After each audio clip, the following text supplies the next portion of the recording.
Chakra Varadacharya Shuddhasattva Guruttamam Srinidhi Raghavam Vande Hyapara Karunakaram. Namaskaram to all. At the outset, I wish to thank the Hindu Forum of Luxembourg for giving me this wonderful opportunity to interact with you all about the wonderful topic, the 9 forms of devotion. These 9 forms of devotion have been explained by the greatest of all devotees, Prahlada. In Srimad Bhagavata Puranam, Prahlada says there are 9 ways in which we can express our love to God. There are 9 ways in which we can show our devotion to God. These 9 ways of devotion, 9 forms of devotion, they are referred to as Navavida Bhakti. It is an excellent part coming in the 7th chapter of Srimad Bhagavata Puranam, and these are explained by Prahlada. So, we all wish to show our love to God. We all wish to love Him. We all wish to worship Him. We wish to cultivate the habit of devotion in our youngsters also. We want to ensure that our next generation doesn't lose its connection to its roots. They have to connect to their traditional roots. For that, these 9 forms of devotion are excellent tools so that we can convey our relationship with God and we can also realize that God is in a continuous relationship with us. So, today, for the next 60 minutes, we are going to see the 9 forms of devotion. Each of the 9 forms with one example, and we will also look at the way we can apply each form of devotion in our present day life. So, for each form of devotion, we will see what it is. 2. One example.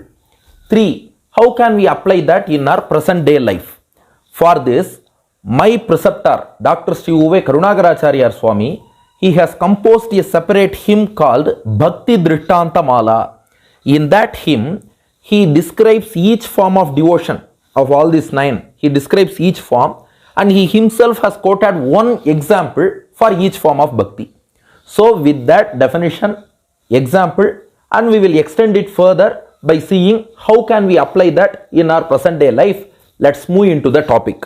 Now, the 9 forms of devotion are, Prahlada says, Shravanam, Keerthanam, Vishnu Smaranam, Paadha sevanam, Archanam, Vandanam, Daasyam, Sakhyam, Atma nivedanam, iti pumsarpita Vishnu bhaktischet navalakshana, kriyeta bhagavati adha, tanmanye adhitam uttamam. So, we have got 9 forms. Shravanam, listening to the glories of God. It is one form of devotion. We will think that we are just listening to some speech. No, this is one form of devotion. Shravanam, whenever you listen to glories of God, whenever you listen to some, it may be a song. We were listening to Hanuman Chalisa all this time now. Now, listening to the glory of God is one form of bhakti. It is Shravanam. Number 2, Keerthanam, singing the names of God, chanting the divine names, singing His glories. That is the second form of devotion. So, Keerthanam, that is the second form.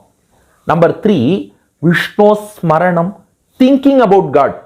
We may not hear physically, we may not chant outwardly, but inwardly, if we just meditate on the form of God, or just if you think of one Krishna Leela, how Lord Krishna stole butter, if you just think of it, it is one form of devotion. It is called Vishnu Smaranam. Number 4, Paadha sevanam, serving the lotus feet of God. These lotus feet, the sandals, we say Paduka. For common people, we say footwear. But God, it is not footwear. It is sandal, holy sandal, Paduka. Serving His Paduka, serving His feet, or serving His devotees who are in the status of His feet. In Tamil, we say Adiyar. In Tamil, Adi means feet. Devotees are called Adiyar because devotees are in the status of the feet of God. So, if we serve God's feet, His sandals, or devotees, that is one form of devotion called Paadha sevanam. So, serving His feet. Number 4. So, out of 9, we have seen 4 now. Shravanam, listening to His glories. Keerthanam, singing His names, chanting His names. And then Vishnu Smaranam, meditating on Him. Number 4, Paadha sevanam, serving His feet. Number 5, Archanam, offering flowers to God. You see how beautiful ambience that creates. Just offering flowers to God. That is one form of devotion. Just we can prepare a garland out of flowers and offer that garland to God. That is one form of devotion. That is Archanam, number 5. Number 6, Vandanam. Vandanam usually refers to prostration in front of God, but it is not mere prostration. It includes the entire puja.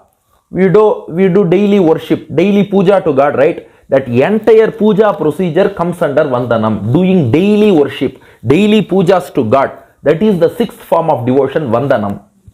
Number 7, Daasyam. Being a servant of God. We think we are servant to somebody else. We think we are servant to our company MD. So we are all serving him. Now think of this soul. This body may serve that company MD. But the managing director of this entire universe is God. Because he is GOD of this universe. Our MD may be MD, managing director. But God is GOD. G for generation. O for operation. D for destruction. Srishti, Sthiti, Samharam. G, generation, Srishti. O, operation, Sthiti. D, destruction, Samharam. G, O, D. These 3 things are done by him. So he is called God. So he is our master. We are his servants. Serving God. Serving his devotees. That is one form of devotion. Number 7, Daasyam. Number 8, Sakhyam. Now, just keep all these 7 forms of devotion on one side. The 8th one is Sakhyam. Become a friend of God.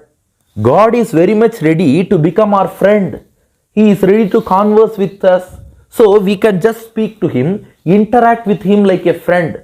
We will just open our heart to our friends, right? Just open your heart to God. That is one form of devotion. Just speaking with God for some time. Just like chatting with a friend. That is one form of devotion. That is Sakhyam, number 8.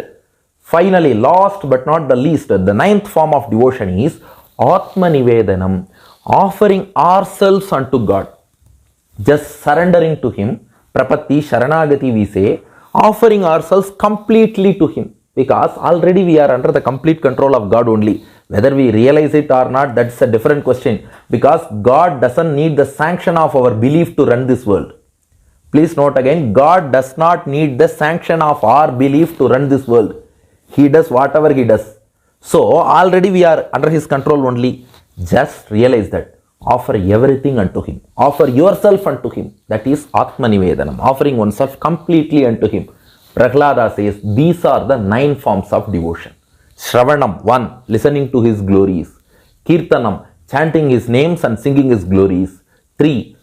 Shravanam, Keerthanam, Smaranam. 3. That is meditating on the form of the Lord. Number 4. Paadha sevanam, serving his feet. Number 5. Archanam, offering flowers and garlands. Number 6.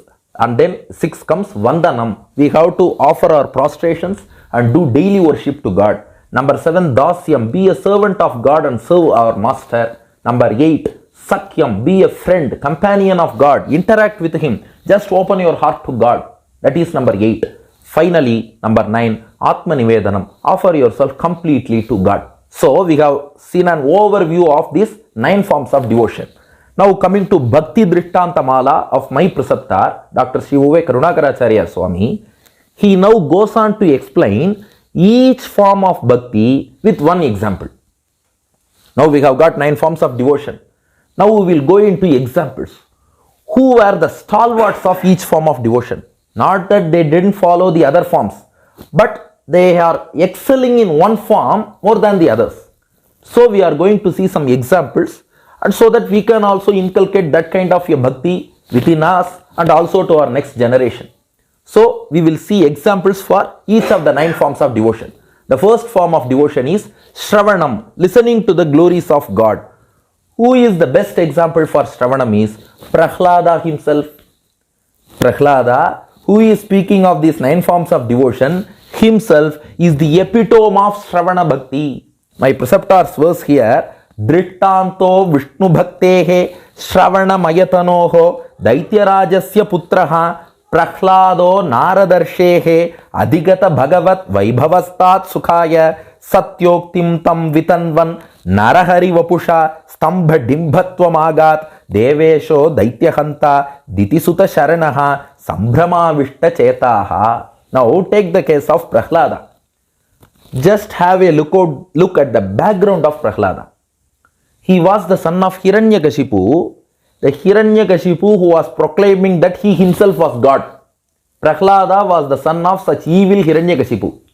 Prahlada belonged to the demonic race. He was a demon by birth. But caste or birth, that doesn't matter for devotion. That's a different thing.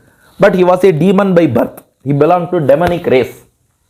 He was admitted into the school of demons, where Chanda and Marka, the two demonic teachers, they were teaching him demonic sciences.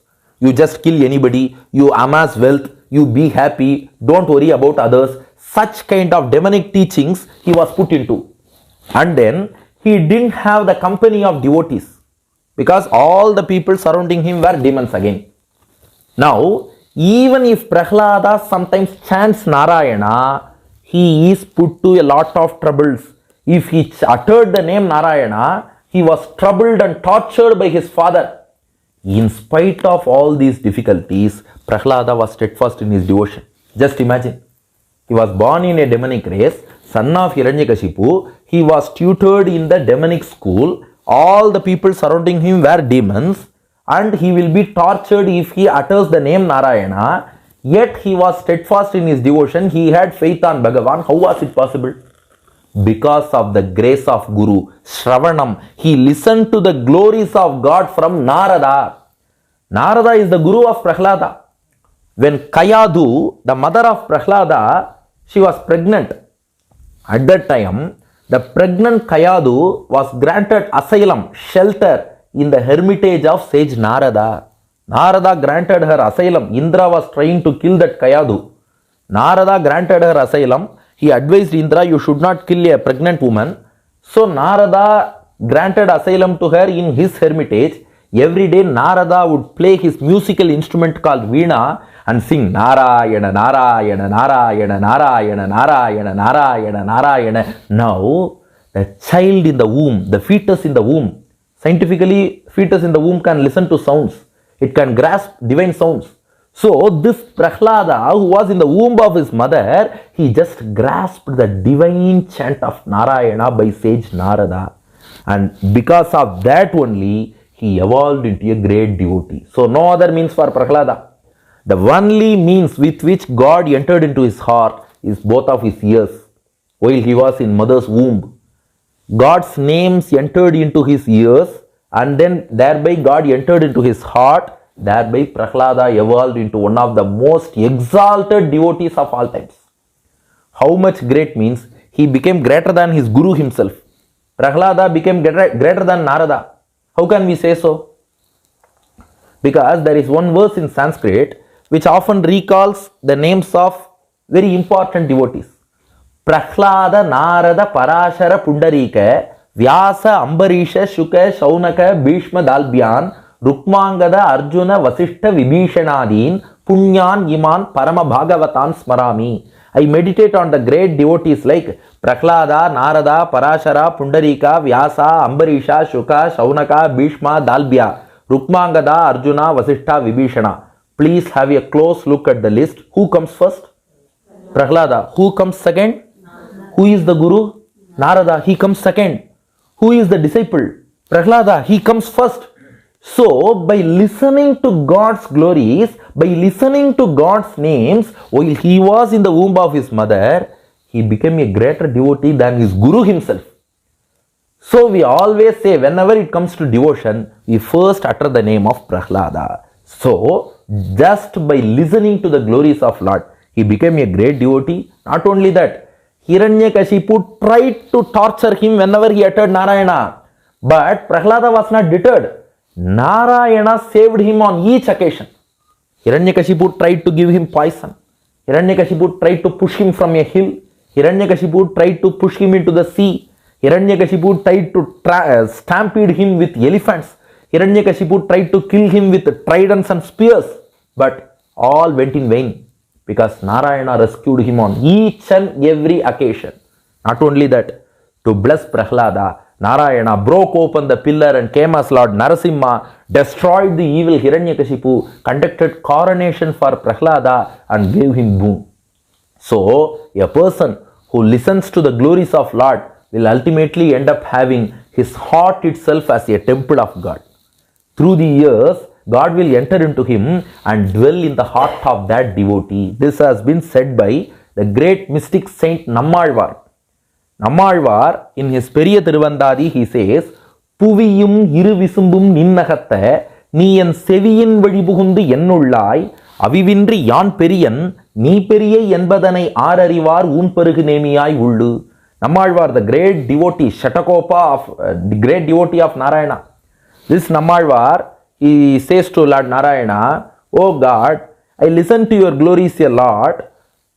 Having my ears are you as your doorsteps for entry." The doorsteps for Lord to enter our heart are both of our ears. So Nammalvar says, my ears are the doors of entry for you. Using my ears as entry points, you have entered into my heart, and I have enshrined you within my heart. Now, Nammalvar poses a challenge to Narayana. Now tell me, are you greater than me, or am I greater than you? Nammalvar asks Lord Narayana, are you greater than me, or am I greater than you? Please answer. Narayana is greater than Nammalvar, or Nammalvar is greater than Narayana? Narayana said, I am greater than you. Nammalvar asked, how? I am carrying the entire universe, so I am greater than you. Nammalvar said, I am carrying you in my heart, so I am greater than you. You are carrying the entire universe, so you are greater than the universe. I am carrying you in my heart. God is greater than the entire universe, right? So you may carry the universe. I am carrying God in my heart. The carrier of universe, carrier of God. Definitely the carrier of God is greater than the carrier of the universe. So I am greater than you. So whenever we listen to the glories of Lord, God just comes within our heart through our ears. Ears are the doorsteps. They are the entry points. He enters through our ears and enshrines himself within our heart. And the person who just listens to the glories of God becomes a mobile temple for God, because his heart becomes the sanctum sanctorum of God. Marvam என்பதோர் கோவில் அமைத்து அதில் மாதவன் என்பதோர் தெய்வம் நாட்டி, says Periyalvar in his Periyalvar Tirumozhi. So listening to the glories of God is the greatest form of devotion, first and foremost form of devotion. That is number 1 out of 9 over. Now coming to the second form of devotion, Keerthanam. The mere utterance of the word Keerthanam gives immense joy to many people, because we are blessed with this tongue to chant the names of God. We are blessed with this tongue to sing the glories of God, not to speak of anything else, not to gossip or not for other things. This tongue is meant to sing the glories of God. Now for Keerthanam, who can we quote as example? Because Keerthanam not only involves mere chanting, we have to sing the glories of God. Leaving away all our reservations, leaving away all our hindrances, we should just go on chanting the names of God, singing the names of God. The best example is Meerabai from India. Now my preceptor writes a shlokam for this. Meerabai for Keerthana Bhakti. Drittantah Keerthanakya Adhara Jaladhisuta Kanta Bhaktev Prasiddha Meerakhya Rajaputri Vrajapati Bhajane Nistulam Dhamayasyaha यद्गाने सोपिदेव प्रविशति हृदयं मादृशानांच तूर्णं प्रीते श्रोत्रैर्हरौ मे रतिमति महितां सादिशन्ति विभातु. Now the best example for Keerthanam, singing the names and glories of Lord, is Meerabai. Now please take a look at the background of this Meerabai. Meerabai was born in Rajasthan in India in the 15th century. She was born as a Rajput princess. She was a born princess. When she was just 4 years old, she witnessed a marriage procession going on. She was 4 years old, Meerabai. She witnessed a marriage procession. She asked his mother, "Oh mom, what is this?" Her mother told her, "This is marriage procession. This bride is getting married to such and such bridegroom." Now this 4-year-old Meera, she asked a question to her mother. Whom will I get married to? This bride is getting married to this bridegroom. Whom will I get married to? 4-year child is asking. What will the mother answer? Lord Krishna. Because for a child's level, we have to answer like that only. So her mother told her, you will get married like this to Lord Krishna. From that moment, From that moment, Meera started developing great love for Lord Krishna. She just started to think that I am going to marry Lord Krishna.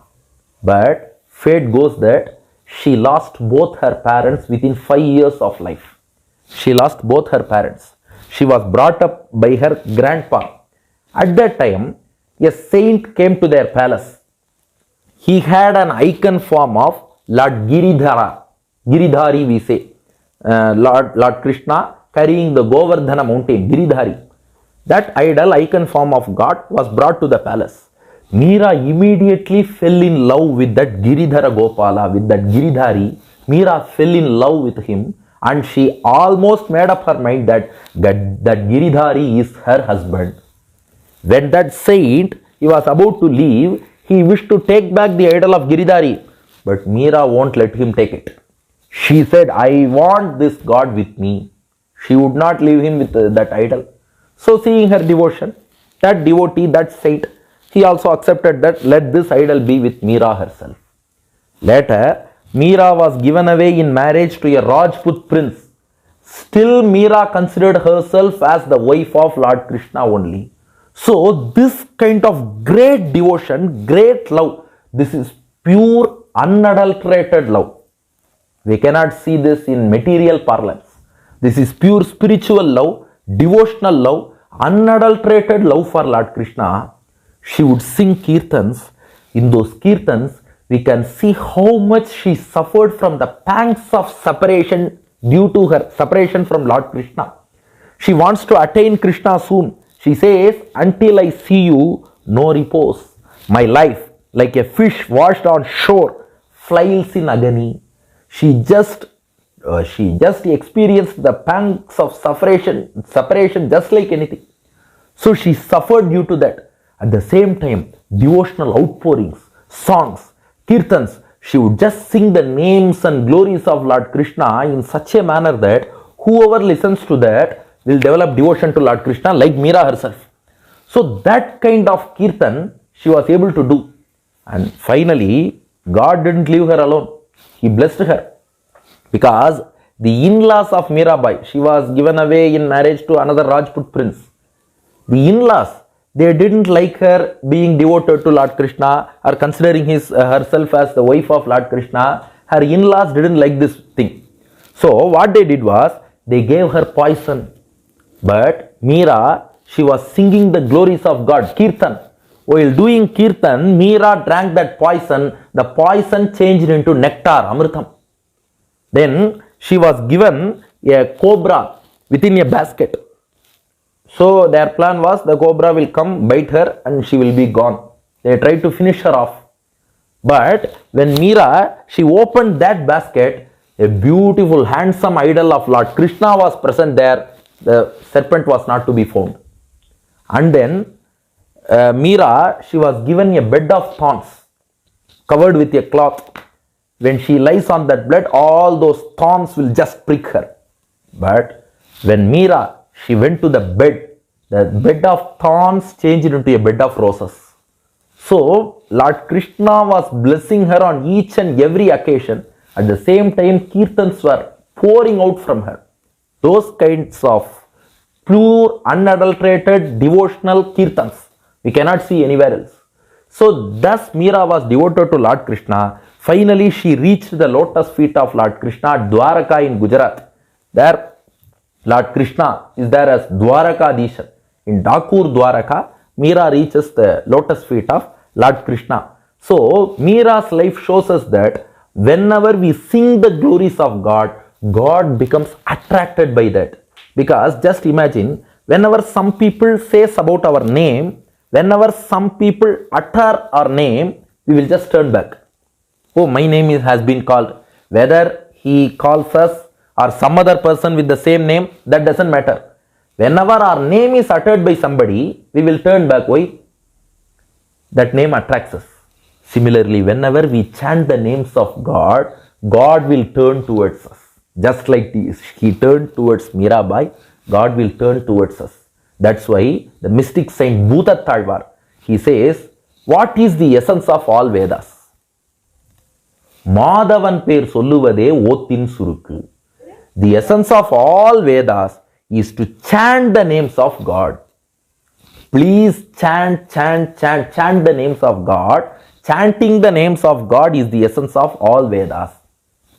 Because if we chant, God will get pleased and He will be ready to give whatever we want. So that is the power of Keerthanam. Have you heard of a tablet called VS 1000 mg? You might have heard about many tablets. Many of us will be suffering from many ailments and doctor will be prescribing a long list of tablets.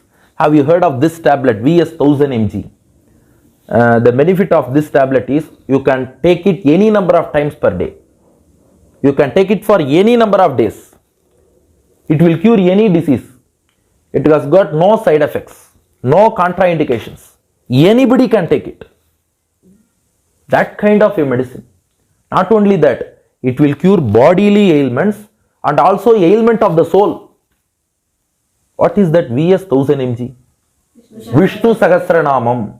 The 1000 names of God. V for Vishnu, S for Sahasranamam. There are 1000 names for God. So 1000 mg power. So that is VS 1000 mg tablet. Anybody can consume this tablet because we go for many forms of medicine. Allopathy, homeopathy, naturopathy. Nothing can cure the disease of soul. But Venkatachalapathy can cure.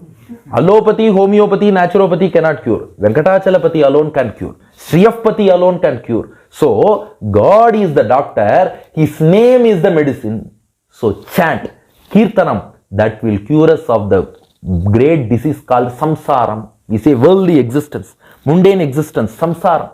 That is a great disease. So, God's names are the medicine to cure this disease. So, Keerthanam is the second form of devotion. Now, coming to the third form of devotion, Vishnu Smaranam. Contemplate on Him. Just think of God, our favorite form of God. Just think of Him. Just think about His Leelas. Just think about His activities. Think about His glory. Think about His auspicious attributes. That is one great form of devotion. Smaranam, the continuous contemplation on God.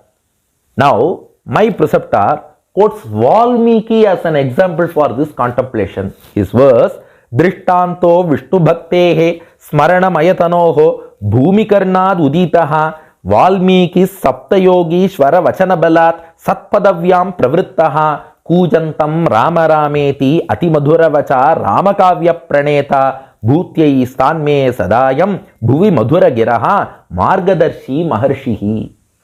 Take the case of Valmiki. How he excelled in Smarana Bhakti. This Valmiki, initially he wore two hats. One as a hunter, another one as a bandit. Because he was a robber initially. He would rob people, whoever goes on by that way.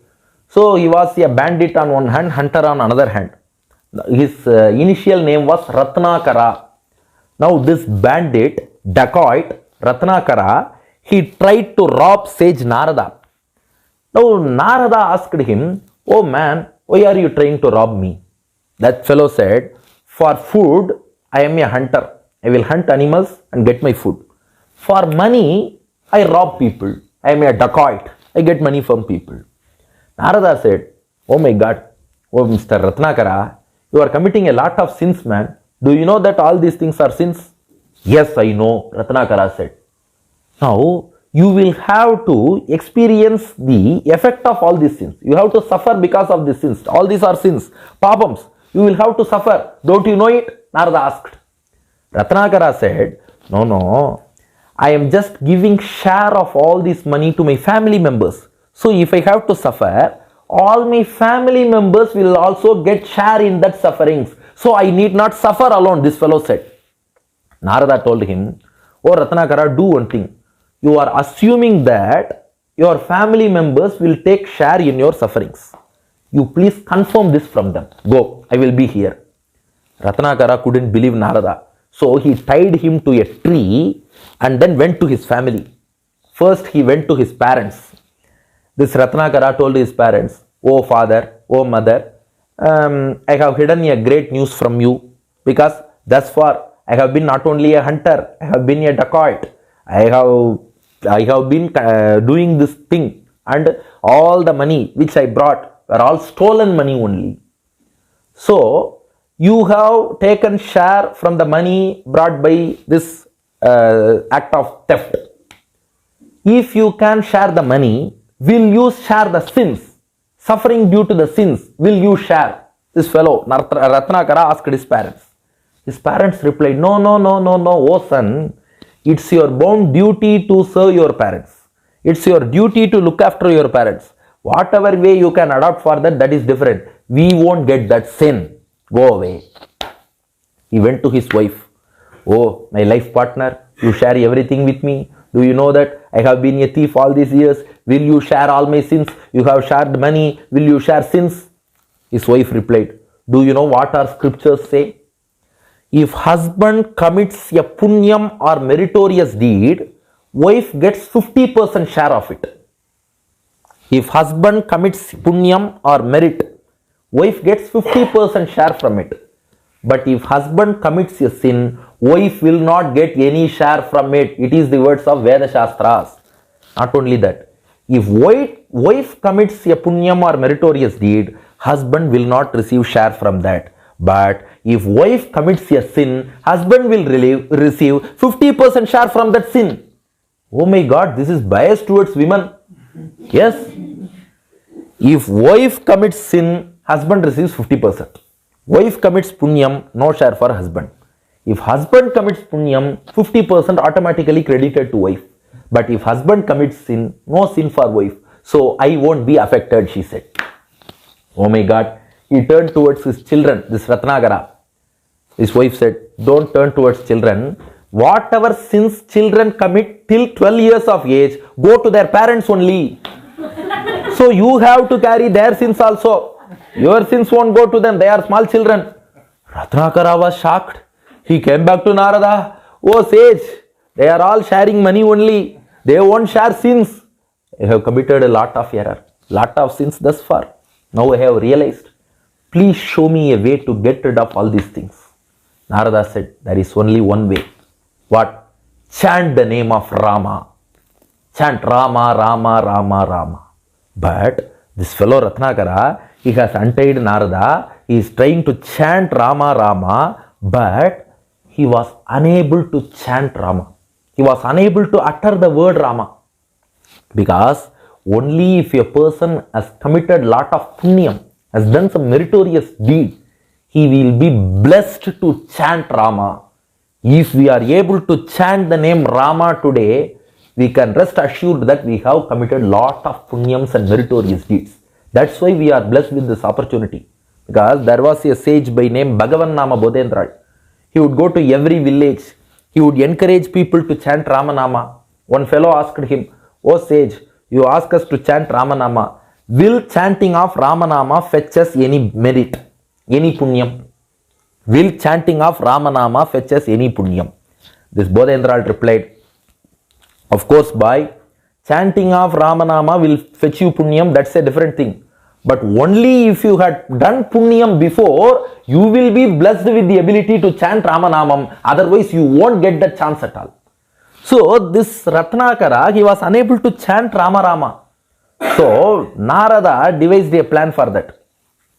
He showed the tree into which Narada was tied. Narada showed Ratnakara the tree. He asked him, what is the name of this? That Ratnakara said, it is called Mara. Mara means tree, Maram. It is Mara. Narada said, you chant Mara. This Ratnakara started chanting. Mara, Mara, Mara, Mara, Mara, Mara, Mara, Mara, Mara, Rama, Rama, Rama, Rama, Rama, Rama, Rama, Rama. So, Mara, Mara, Mara, Mara, he started chanting. That Mara, Mara, Mara, Mara becomes Rama, Rama, Rama, Rama, Rama, Rama. That kind of a chant and incessant chant and incessant contemplation of the name and of course the object of the name, God Sriman Narayana. With this contemplation, with this chanting, an ant hill was formed around this Ratnakara. In Sanskrit, ant hill is called Valmikam. That Valmikam ant hill, it formed around this Ratnakara. Later Narada came to the same place, sprinkled holy water on the ant hill got disappeared, and then The sage Valmiki appeared because he came from Valmikam or anthill. Since he came out of Valmikam anthill, he came to be known as Valmiki. Now, what great sage he is means he composed the great Valmiki Ramayanam of 24,000 verses in chaste Sanskrit. The Valmiki Ramayanam is called Adi Kavya, the first ever epic of this universe. It was composed by this Valmiki. What was he initially? A dacoit. How can he become a sage and compose Ramayana? Because he was involved in contemplation. He was thinking of Ramanama. So this is not mere Sankirtan alone. This is not mere Keerthanam. He was engrossed in Ramanama. He was involved in contemplation. Ramanama, and of course the object of that Ramanama, who is none other than the Lord. He was thinking. He forgot all the external things. That is called Vishnu Smaranam. We have to forget other things while thinking of God. That is called Smaranam. But for us, while thinking of God, we don't forget other things. But while watching mobile phone, we forget every other thing. Because whenever people are scratching, now these days we are all scratching only, touch screen. While scratching mobile phone, they are not knowing what is happening around them. This kind of contemplation we should develop towards Lord. That is called Vishnu Smaranam. That can transform a thief into a sage. That can transform a Ratnakara into Valmiki. That can transform even us into great devotees. So this is the third form of devotion called Smaranam. So we have seen 3 out of 9 now. The first one is Shravanam. Example, Prahlada, a demonic child, he becomes the great devotee. Keerthanam, Meerabai, a Rajput princess, she married Lord Krishna because of Keerthanam. Now Smaranam, a dacoit, he becomes a great sage Valmiki because of Smaranam. Now coming to the fourth form of devotion, Paadha sevanam, serving the feet and especially the sandals of the Lord. The classical example is Bharata. In Sri Ramayanam, he took the sandals of Lord Rama, coronated them in Nandigramam and made the Paduka Devi as empress. Bharata became a servant of Paduka for all those 14 years when Rama was in exile.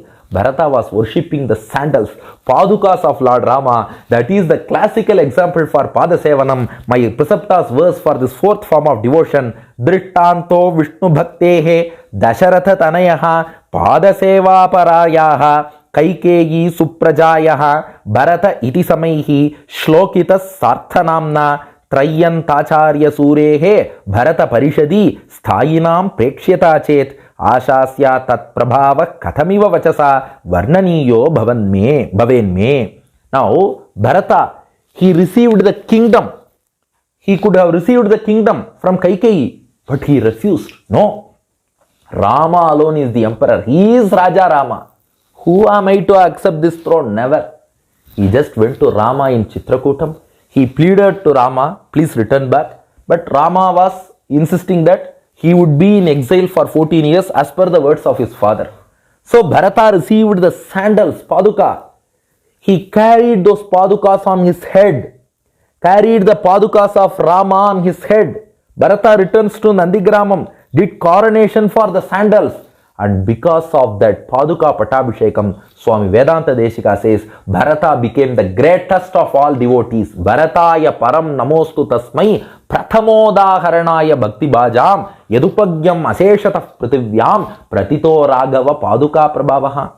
If Bharata has not done this thing, can we know or realize the greatness of Padukas? Only because of this Paduka Patabhishekam incident in Ramayana, we are able to appreciate the greatness of the sandals of God. So, whenever the sandals of God are present, it means God himself is present there. Because you can just see it in a worldly connotation itself. If the slippers of a person are present in some place, what does it mean? That person is inside. You just go outside. We want to know whether a person is present or not. We can just check his slipper outside. That means the person is inside. If we have the Padukas of God in our puja room, that means God is inside. So the Padukas ensure the divine presence Sannidhyam of God. Swami Vedanta Deshika, a great poet, philosopher, logician, great Acharya, he has composed 1008 verses in Sanskrit on the Padukas of God. Not on God, on his Padukas, 1008 verses in Sanskrit. In that Paduka Sahasram, he says, to sing the glory of Paduka, words are not enough. Papers are not enough to write. He says, Nishesham ambaratalam yadi patrika syat, saptar navi yadi sametya mashi bhavitri, vakta sahasravadana purushaswayanchet, likheta rangapati Padukayof prabhavaha. To write the glory of Paduka, I need the entire sky as a paper. I need the entire sky as paper. I need the waters of the entire oceans as ink. And I need Lord Narayana himself to dictate the verses. If the entire sky can come as paper, if the entire waters of the ocean can come as ink, and if Narayana is ready to dictate, I can think of, I cannot write, I can think of writing the glories of Paduka. Oh, is it? Is it mere poetic fancy or is it true? Truly, God's Padukas, they have this kind of greatness. Because you can see, even in Rama Rajyam, we say the reign of Rama is the greatest of all. Even in Rama Rajyam, we can say this is called Nahi Nindanyayam, not that we deem in Rama Rajyam. Even in Rama Rajyam, there was a demon by name Lavanasura. He came to fight.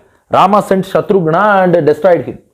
But 14 years of Paduka rule, there was no problem in the kingdom at all.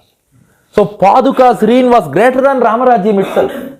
Swami Vedanta Desika quotes another example to show that Padukas are greater than Rama himself. The 108th shloka of Paduka Sahasram. Always in Vedic tradition, the number 108 carries a special significance. Because 108 is 1 power 1 into 2 power 2 into 3 power 3. 1 power 1, 1. 2 power 2, 4. 3 power 3, 27. 1 power 1 into 2 power 2 into 3 power 3. 1 into 4 into 27, 108. So it is always a special number. The 108th verse of Paduka Sahasram, Padavani Prabhavato Jagatam Trayanam Ramadapitvamadhika Niyatam Prabhavat Nochet Kathamnu Bharatasya Tameva Lipsoho Pratyayanam Paripanam Bhavati Bhavitri. Swami Vedanta Desika says, Paduka is greater than Rama himself. Just take an example. You all know the history, what happened. Bharata wanted Rama to come. Rama said, I will come after 14 years. Bharata said, please give me some surety that you will come after 14 years. Rama gave his Paduka and went to forest. Now, Swami Vedanta Desika says one example. A person wanted to get a loan of 5 million euro from a bank. He wishes to get a loan of 5 million euro from a bank. The bank will ask for some surety from another person. A person who puts surety for 5 million euros should have at least 10 million euros with him. If he is not even having a single penny, how can he put surety for 5 million euros loan? So if a person is able to put surety for 5 million euro loan, he must be possessing at least 10 million euros with himself. Now, Paduka Devi has given surety for Rama himself that he will return after 14 years. So only if Paduka has greater glory than Rama, she can put surety that Rama will come back in 14 years. So this Paduka Devi, she is worshipped as a Devi. That Paduka Devi is greater than Rama himself. So if a person serves that Paduka, that sandals of God, he will attain great glory. Because whenever we realize ourselves as the servants of God, whenever we become humble, we can rise to great heights in spirituality. But when we try to remain upright, then we have to look down only. But when we become humble, God will take us more and more heights. Take the case of the crown. When it was announced that Rama will have his coronation tomorrow, the crown, it was jumping that I am going to sit on the head of Lord Rama. Rama saw it. Oh, you want to sit on my head? I will suspend you for 14 years. Go outside. Rama went to forest. So it was suspended for 14 years.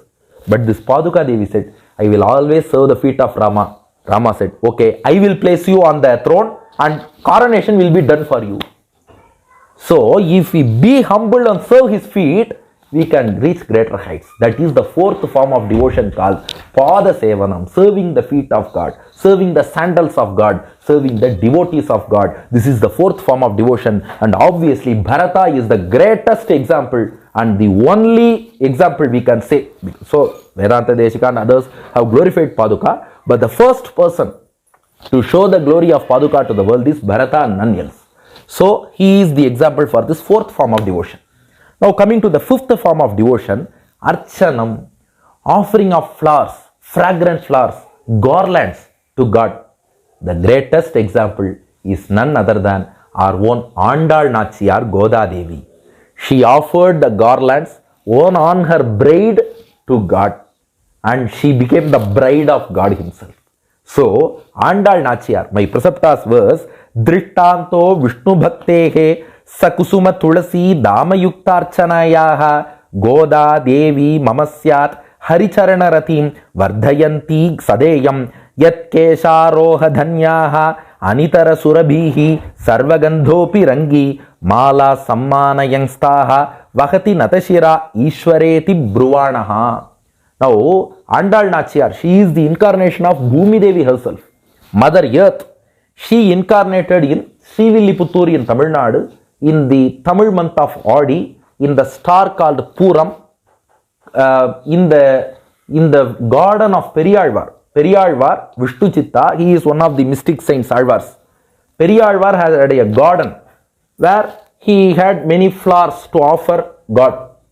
In that garden, under a Tulasi plant, Bhumi Devi herself appeared as this Goda Devi, Andal Nachiyar, as the daughter of Periyalvar. And from childhood itself, this Andal, she was devoted to Lord Krishna. She wanted to marry Lord Krishna. She even went to the extent of saying, Maanidavarkendru Pechupadil Vazhagillen Kandai Manmathane. If anyone thinks of giving me in marriage to a human being, I won't live anymore, she said. That kind of devotion to God. That's why a poet, Kaviyarsu Kannadasan in Tamil, he says, Kodai Andal, Aranganai Andal, Kodai Andal, Nam Manangalai Andal, Kodai Andal, Tamilai Andal, Gopalan Allal, Thirumanam Vendal. She wanted to marry Lord Krishna. So what she did was, she offered the garland worn on her bride to Lord Krishna himself. And the Lord accepted it. God said, this Goda, with her devotion, she has ruled me. In Tamil, Andal means one who rules over. She has ruled over God himself with her devotion.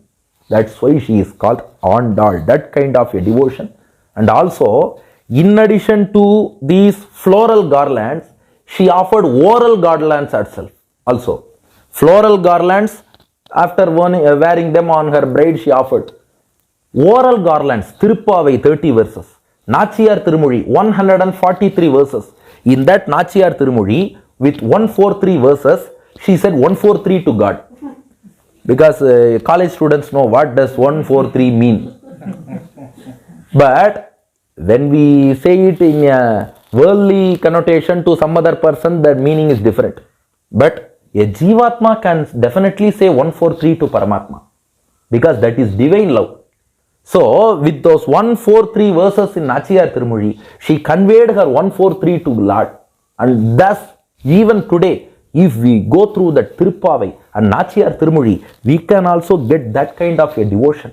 And pleased by her devotion, Lord Ranganatha, who is reclining in Srirangam, he himself came to Srivilliputturu and she caught hold of the hand of Andal and married her. Even today, we can see in Srivilliputturu, Andal with Rangamannar. Rangamannar is Ranganatha who came for Andal and married her. So he is Rangamannar. Andal is there as his wife. So Andal was able to bind the Lord with her love and lovable garlands. So offering of garlands will just bind God. We are just binding him with that garland offered with love. Not only Andal, among Alvars, Periyalvar, Tondaradi Pudiyalvar, they have all done the service of offering garlands, Archanam to the Lord. So offering of flowers will bind God and ensure that God comes under our control. Doesn't mean that we are superior, but to the true love, God binds himself out of his mercy and compassion. So, the first form of devotion, Shravanam, it ensures that God enters into us. Keerthanam ensures that God turns back to us. Vishnu Smaranam ensures that we get purified. Paadha sevanam ensures that we start going to further heights in spirituality. Now, Archanam ensures that God gets bound to us. Now, the sixth form of devotion is Vandanam. Vandanam per se, it refers to prostration, falling on the ground and worshipping God. But Vandanam, technically, it refers to all forms of puja.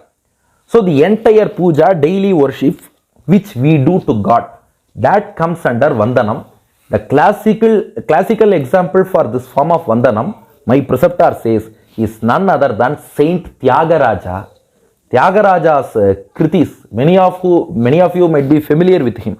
Now, this Tyagaraja, he was involved in deep form of worship and daily puja to his favorite family deity Lord Rama.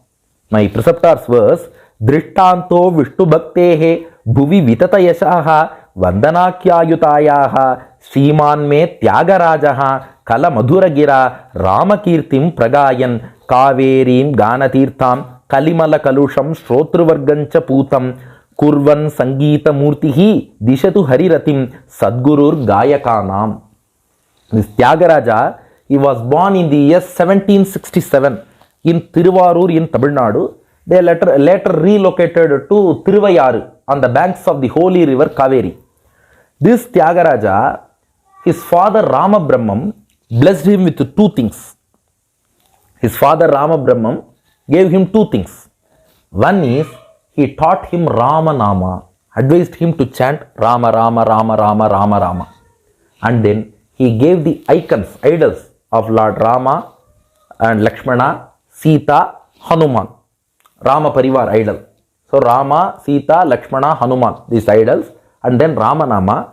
His father Rama Brahmam instructed Tyagaraja that once you complete the chanting of 96 crore times of Rama Nama, you should chant this Rama Nama 96 crore times.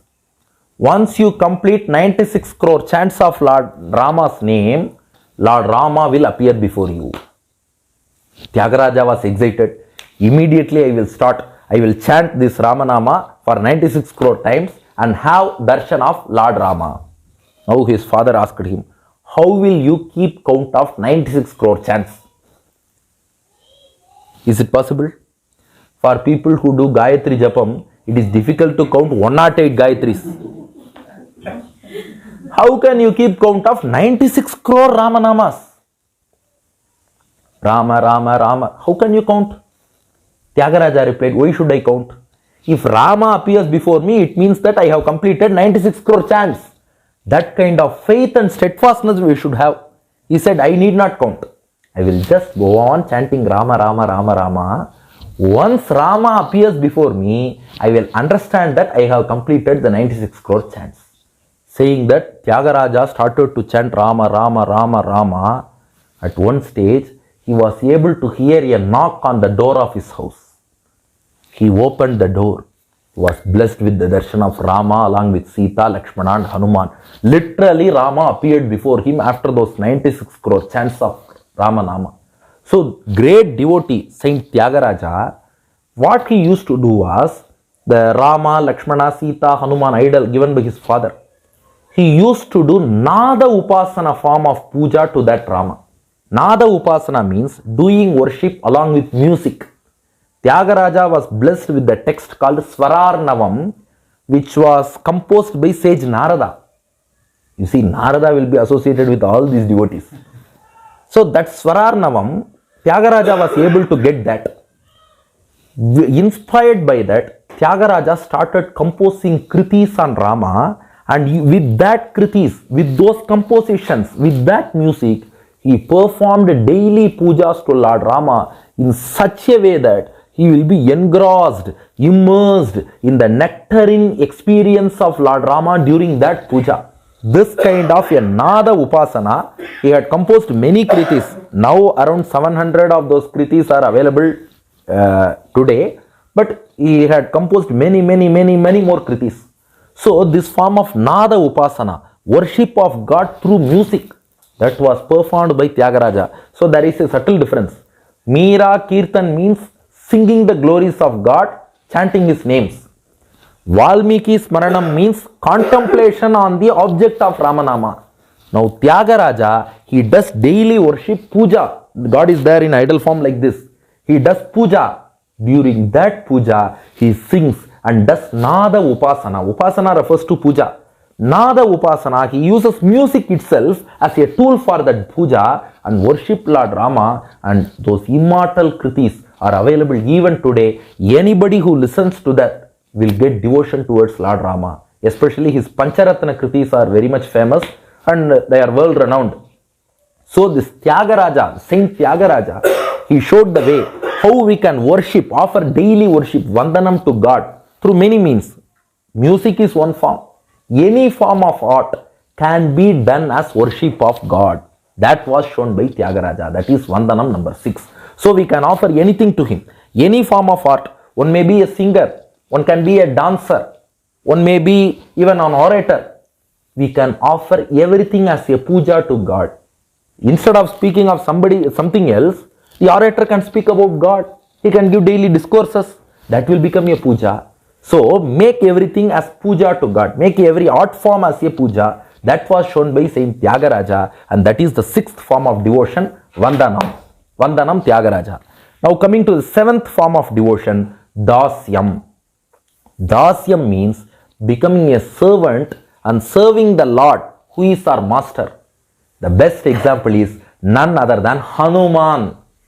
Whenever service to God comes, Hanuman tops the list. So my preceptor's verse, Drittanto Vishnu Bhaktehe Vilasati Mahito Dasya Murtestu Yosau Bhuyad Bhutyaisa Vidwan Pavanat Anubhavaha Ramadutah Kapishaha Hantakshakhyasya Lanka Dahana Kritipatuhu Janaki Shokavanya Jivat Rama Rama Nuja Kapi Pritana Janaki Nam Kritindraha. Now take the case of Hanuman. He served Lord Rama like anything. You see, when Lord Rama first meets Hanuman, Sita was abducted by Ravana. Rama and Lakshmana were searching for Sita. He meets Hanuman. Once Rama met Hanuman, he was so much overjoyed that Rama almost felt that he had met Sita herself in the form of Hanuman, because he had got an excellent messenger in Hanuman. Definitely this Hanuman can go as a messenger. He will find Sita. Rama placed his confidence on Hanuman at that moment itself. Later Hanuman received the holy ring from Lord Rama. He went to Lanka in search of Sita and he found Sita there. At that time, Sita was about to end her life because 10 months had elapsed since she was separated from Rama. It doesn't seem that Rama is going to come. So Sita thought, rather than, please don't compare suicide to this, that is entirely different thing. Rather than living in this place of demons, I can better end my life. I want to live with Rama, not with Ravana and other people. So instead of living in this kind of a place among all these demonesses, I can end my life, thinks Sita. And so she thinks that she can use her braid itself as a rope and end her life. At that time, Hanuman sings the glory of Lord Rama, because Hanuman knew that he cannot go and stop her. Even if he goes and stops, Sita will think that Ravana has come in the disguise of a monkey. So she may not stop her action. So Hanuman thought, if I sing the glorious Ramanama, then Sita will wait for a moment. Oh my God, somebody is singing the glory of Rama in this Lanka. Let me wait. Not only that, Ramanama is a elixir, it is a medicine. Even if your life is gone, Ramanama can bring that back. So Hanuman chose to sing the glories of Rama right from the birth of Lord Rama. Starting from, there was a king by name Dasharatha. He had no children for 60,000 years. He performed a sacrifice. he got 4 children. Hanuman started singing everything from a Shimshupa tree under which Sita was trying to end her life. Hanuman started singing Ramah Kaushikaman Vagat Patimuner Vachavadhi Tatakam Satram Tasya Rakshatena Kathitaha Susravat Astakataha Gatvatho Mithilam Vidhaya Drishadam Yoshinmanim Sanmunehe Bhangtva Durjati Chapama Paramanim Sita Bidanamapi Sitayah Karalalanena Sakriti Jitva Munim Bhargavam Saketam Tarasa Pravishya Jananim Anandayan Madhyamam Asidyo Vipine Chaturdasha Samarakshan Munin Anatan Rakshasangamathavadhi Takatayat Rajyancha Suryatmaje Sirarum Tiralanuman Makadalai Kadanderi Mummadil Ilangai Book Kadigavil Vararu Mulaimadawal Vaidehi Tanikandu Ninadiyen Vindapam Ketarulai Ayodidan Nilvor Yedavahil Yelliambo Dinidirittal Malikaima Malekundang Artaduvum Kalakiyama Manatanalai Kaihesi Varam Venda Malakiyama Manatananai Manavanum Maraduria குமரா காடுரைய போவென்று விடை கொடுப்ப இலக்குமணன் தன்னோடுங்கு ஏகியதும் கங்கை தன்னில் கூரணிந்த வேல்வளவன் குகனோடு சீரணிந்த தோழமை கொண்டதுவும் சித்திரக்கூட திருப்ப பரத நம்பி பணிந்ததுவும் சிறுகாக்கை முளை தீண்ட மூவுலகம் திரிந்தோடி வித்தகனே ராமாவோ நின்னபயம் என்ன அத்திரமே அதன் கண்ணை அறுத்ததுவும் பொன்னொத்த மானொன்று புகுந்தினிது விளையாட நின் அன்பின் வழி நின்று சிலை பிடித்து எம்பிரானேக பின்னே அங்கு இலக்குமணன் பிரிந்ததுவும் அயோத்தியர்கோன் உரைத்த அடையாளம் ஈதவன் கை மோதிரமே என்று அடையாளம் தெரிந்துரைக்க மலர்குழலாள் சீதையும் வில்லிருத்தான் மோதிரம் கண்டு Hanuman அடையாளம் ஒக்கும் என்று உச்சிமேல் வைத்து உகக்க. Thus Hanuman handed over the holy ring of Lord Rama to Sita, and Sita was overwhelmed with joy. She shed tears of joy, and the ring was immersed in the tears of joy. Then Sita, she held that ring above her head.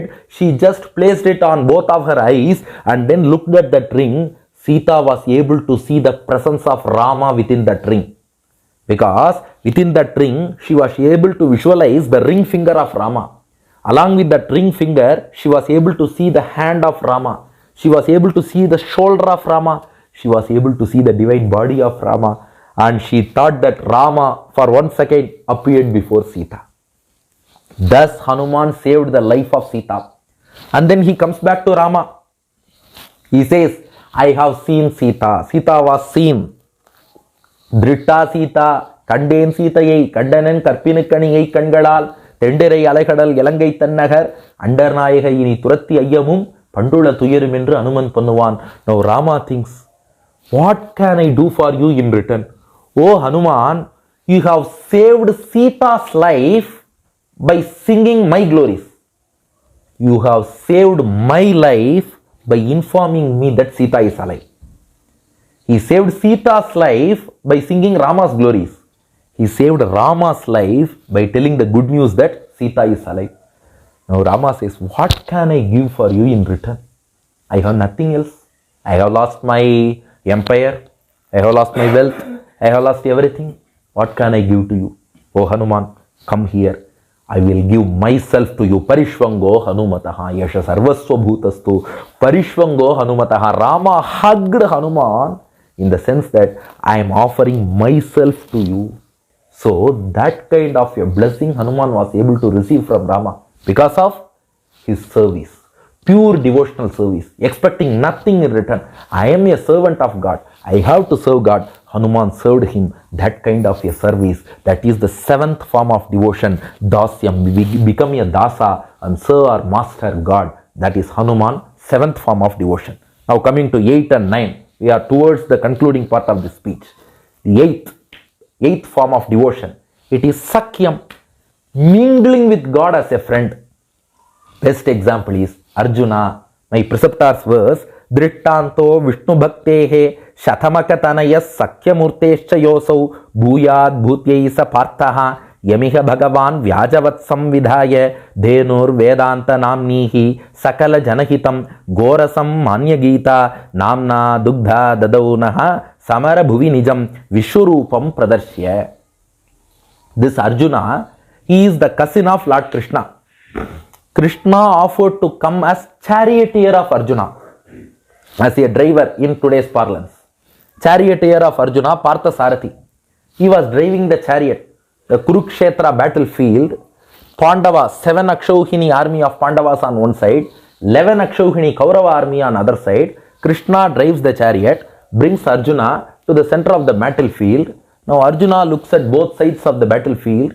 He didn't see warriors. He didn't see enemies. He didn't see partners. Rather, he saw his friends, his relatives, his gurus, and everybody. No, Arjuna said, I can't fight. How can I fight? How can I kill all these people? I don't need any empire which comes by killing all these people or by sacrificing my people. No, I don't want this kind of Rajyam. No, I can't fight. Oh Lord Krishna, please show me the way.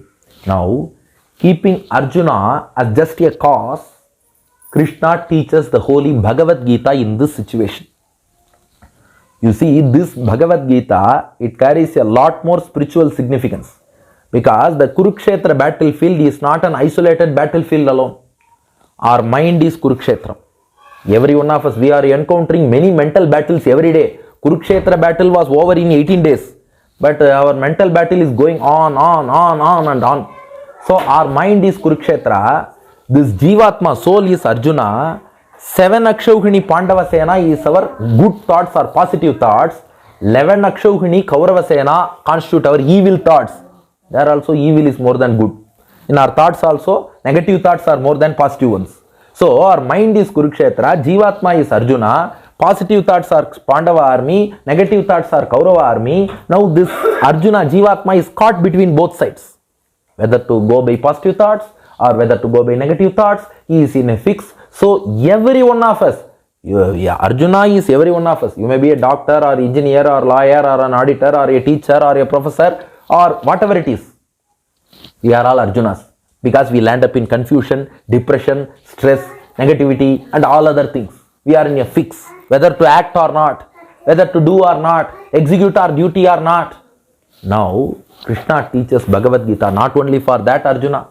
If it was for Arjuna alone, he would have finished in 2 words, go fight, that's all. 2 words are enough for Arjuna, go fight. But no, Krishna teaches Karma Yoga. You take hold of those positive thoughts, which is Pandava army. You take the support of that Pandava army positive thoughts. You fight against your negative thoughts, Kaurava army. You do your duty perfectly without expecting reward. Focus on duty and not on reward. Focus on the action. If our focus is on reward, we will lose the present. Because yesterday is a broken part. Tomorrow is may or may not. Today strike the rod that is hot. So focus on your action, not on reward. You perform Karma Yoga, your duty itself as a form of worship of God. You execute that. So all these things were taught to Arjuna. He is just one factor. Keeping him, Krishna teaches this Gita to the entire universe. Whoever is encountering this mental battle, he will find a solace through this Bhagavad Gita. Now having Arjuna as his friend, Krishna taught everything. So there is a beautiful shloka. Sarvopanishado gavaha dogdha gopala nandanaha parthovatsa sudhir bhokta dugdam gitamritam mahat. Krishna was a cowherd in his young age, right? Now what this cowherd did is, he brought all Upanishads as cows. He kept Arjuna as the calf. He milked the Upanishads cows and brought the milk called Bhagavad Gita and gave it to all people who are all interested to overcome the mental turmoil. So that Gita, it was first taught to his friend Arjuna only. What a great blessing that is. And Vishwarupa, Krishna showed his universal form, cosmic form Vishwarupa to Arjuna. So this shows that we can mingle with God like a friend, we can interact with him. You see, Arjuna was seated on top in the passenger seat. Krishna was seated one step below in the driver's seat. Yet Krishna accepts Arjuna as his friend and shows him the way. That's the magnanimity and simplicity of God. So we can mingle with him as a friend, just like Arjuna was able to do. Every one of us can do that. That is the 8th form of devotion. Arjuna is the example, Sakhyam.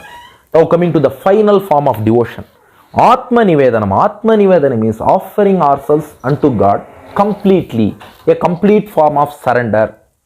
Who can we quote as example? Gopikas. Gopikas of Vrindavan. They saw Krishna in everything. Everything was Krishna for them. They didn't mind about anything else. They just offered themselves. They considered themselves as the wives of Lord Krishna. Offered themselves completely to him. My preceptor says in his verse, Drittanto Vishnu Bhaktehe Jagati Samuditaha Swatmanam Arpanesaha Sheyo Sandadatu Prathita Bahugunam Ghosha Yoshit Samajaha Radhadi Rasalila Rasapara Vashachit Jivasishtadi Bhaktaihi Nityam Samstuyamanaha Dramida Nigamagihi Pratyabhava Abhiramaha. Take the case of Gopikas. They were involved in Rasa Leela with Lord Krishna. They were just joining hands and assembled in a circle, and 5 lakh Gopikas. They were all dancing, 500,000 Gopikas. They were dancing with Lord Krishna. Krishna had also taken equal number of forms to dance with them. While dancing so with Lord Krishna, Gopikas realized that they had only one identity. They forgot all their material worldly identities. They felt they had only one identity, spiritual identity. They are all wives of Lord Krishna. Apart from that, we have got no other identity. This is the state of liberation. When we go to the realm of God, the spiritual world of Vaikuntha, spiritual universe, in Vaikuntha, Jivatma will lose all its material identity, because our identities are due to this body only. Because of association with this body, we say, I am this person, I am that, I am black, I am white, I am tall, I am short. All are because of this body. But all Jivatmas, they are full of knowledge, they are full of bliss, they are all servants of God. All Jivatmas are subtle, micro in form. So there is no difference between Jivatmas, no difference among Jivatmas. So they have only one spiritual identity. I am a servant of Lord, I will serve him. That is in Vaikuntham. Similarly, Gopikas, they had only one identity. I am wife of Krishna. I am wife of Krishna. Now, this is called bridal mysticism. It is not a worldly love. This is bridal mysticism, where this Jivatma wishes to marry Paramatma. Because basically, naturally, all Jivatmas are considered as female. We may be in a male body or female body, that is a different. The Jivatma within is feminine. God alone is the Purusha. He is the male person. So this Jivatma has to be offered to God. We are all wives of God. He is the husband. So offering this Jivatma itself to him, I offer completely unto you. Alvars also have done this. You see, Andal, we saw her bridal mysticism. But Nammalvar, though born as a male, he becomes transformed to, not that he transforms by himself, he automatically becomes transformed to the form of Parankusha Nayaki. He wishes to marry God in the form of Parankusha Nayaki. Tirumangai Alvar, another male person, he gets transformed as Parakala Nayaki, wishes to marry God. So we just offer our everything in entirety to God and wish to marry him. This bridal mysticism, totally offering us. Surrender is also there, but here we are seeing 9 forms of devotion. So here Atma nivedanam would be perfect to have it in association with bridal mysticism. So we offer our everything in entirety to God, and he is everything for me. Gopikas, whenever they sell curd or butter, they won't say curd, butter, they won't say Govinda, Gopala, because they didn't see curd or butter or milk. They saw Govinda, Gopala, Madhava, Yadava, Keshava everywhere. So offering ourselves completely to him. Gopikas didn't do anything other than Krishna. This form of surrender, this form of offering ourselves completely to him, that is called the 9th form of devotion, Atma nivedanam Gopikas.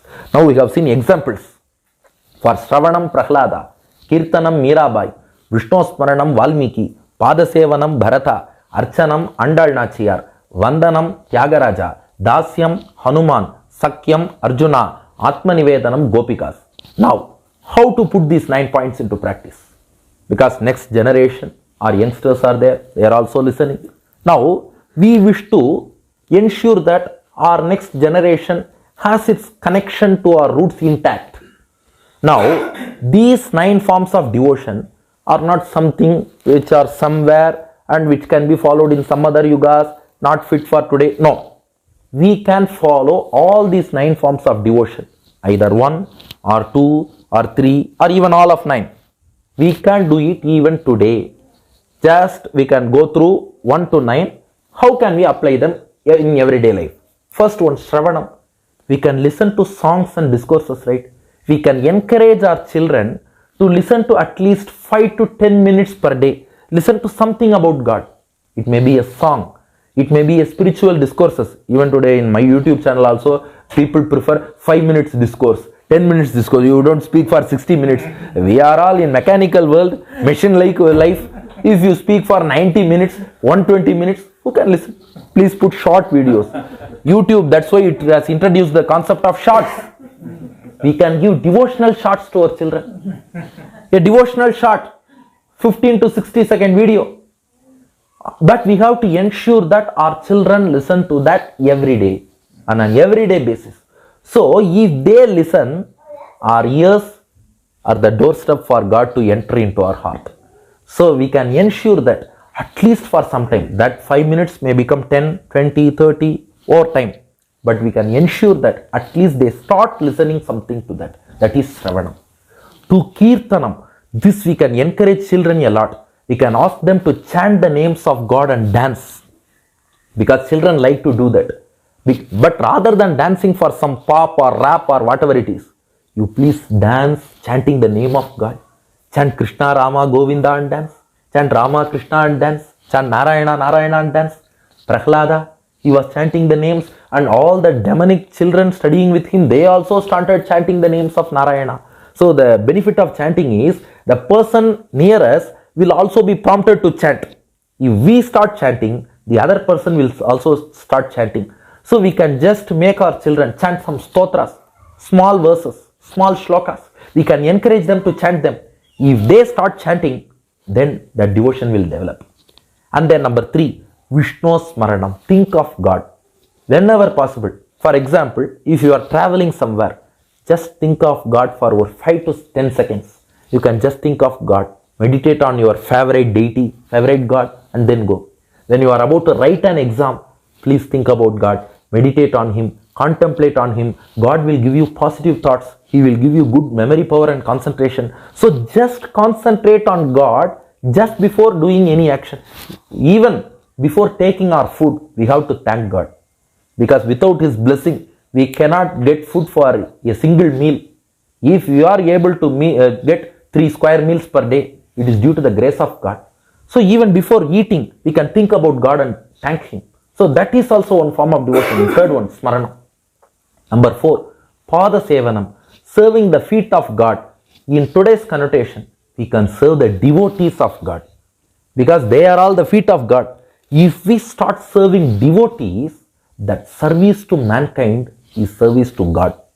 Nammalvar says, Adiyar, Adiyardam Adiyar, Adiyartamak Adiyar, Adiyardam Adiyar Adiyongale, Tvad Britya Britya, Paricharaka Britya Britya, Brityasya Britya iti mam smara lokanatha. So if we start serving devotees, whatever service we can do to them, serving of devotees constitutes Paadha sevanam. That we can do. If devotees are available, we can join in satsangam. We can do some service to them. That is number 4, Paadha sevanam. Number 5, Archanam. Very easy. Children can be encouraged to tie garlands. Tie flowers as garlands and offer to God. We can encourage them to try different combinations of colorful flowers and offer them. We can encourage children to do that. So this Archanam is very simple form, offering of flowers. Andal did that at very early age, 5 years of age. When Andal was offering flower garlands to God, Andal was only 5 years old. So children can definitely do that. And then number 6, Vandanam, daily pujas.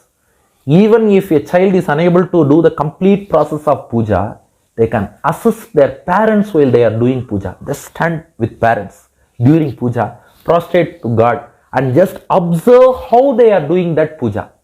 If we observe right from childhood, when we reach that state, we can automatically do that puja. So just observe that puja. That is the 6th form, Vandanam. 7th, Daasyam. We have to realize that we are servants of God.